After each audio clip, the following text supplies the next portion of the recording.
Hello and welcome to the Wednesday, May 1st, 2024 edition of the SANS Internet Storm Center's Stormcast. My name is Johannes Ulrich and today I'm recording from Jacksonville, Florida.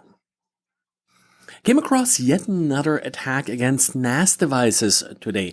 This time the target is Zyxel NAS 326.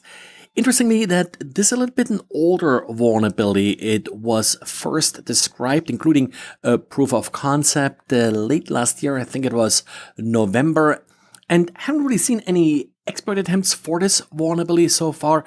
But yes, we are seeing exploit attempts now. So far, just from one IP address, and it's attempting to download then a script and run it. Sadly, haven't been able yet to recover this particular script that is being attempted to be uploaded here. Could be that they only really make it accessible to IP addresses to which they just attempted to upload the script to. So there could be some firewall blocking going on there, or maybe we are a little bit too late here since this started a couple days ago and this malicious second stage was already removed. And again, this is an older vulnerability, so hopefully you got your systems already patched for this particular problem. Actually, two different problems that sort of contribute here to it.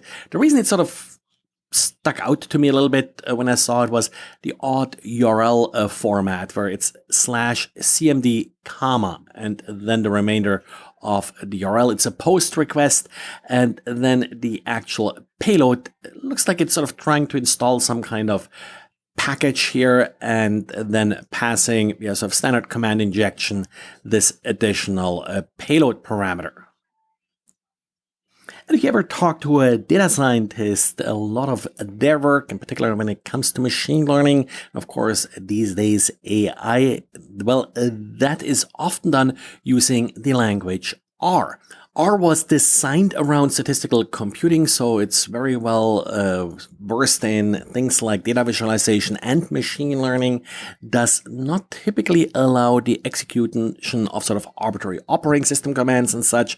But Hidden Layer and machine learning AI security company did find a deserialization vulnerability in R that actually can lead to arbitrary code execution.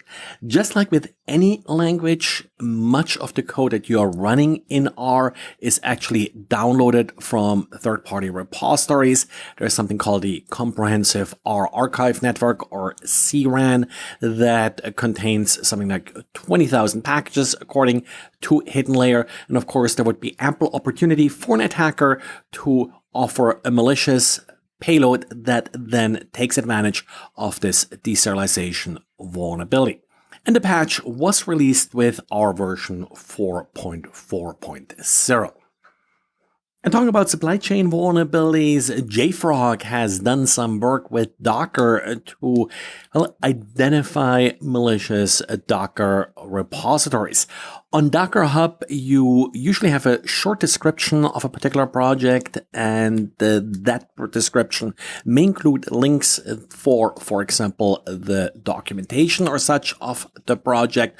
What JFrog found that 20% of the repositories on Docker Hub are actually then linking to either spam or in some cases some outright malicious content.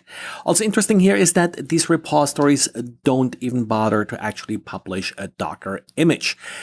That's sort of optional. It's really sort of the concept of a Docker Hub. It's really sort of more this collaborative platform. So a user legitimately may set up a repository and then never ever publish actually an image to it.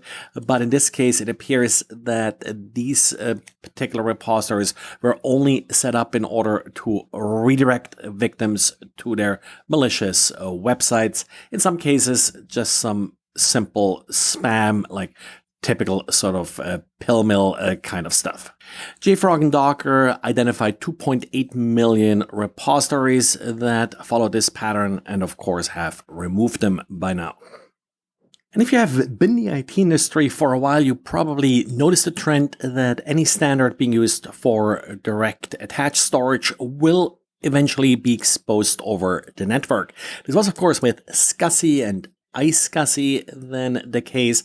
Well, it's now the case with NVMe, or as they're now calling it, NVMe over Fabric, which then can become NVMe over TCP.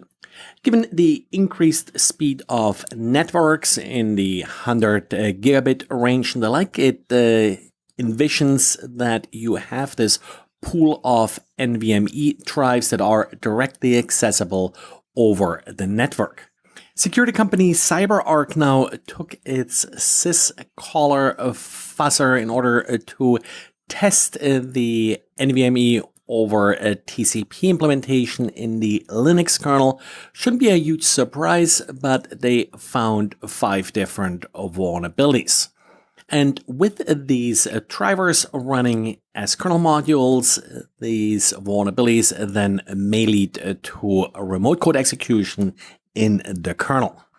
Kind of nice that these bugs were found pretty early, sort of in the usage cycle of NVMe over TCP. So I hope that much of this will be fixed before it becomes too much of a problem. Of course, many of these protocols are not necessarily sort of designed for the open internet. Well, and that's it for today. Thanks again for listening. If you like this podcast, please tell your friends about it. Remember, it's available via YouTube, via your Amazon Echo, and of course, in all the major podcast platforms. Thanks, and talk to you again tomorrow. Bye.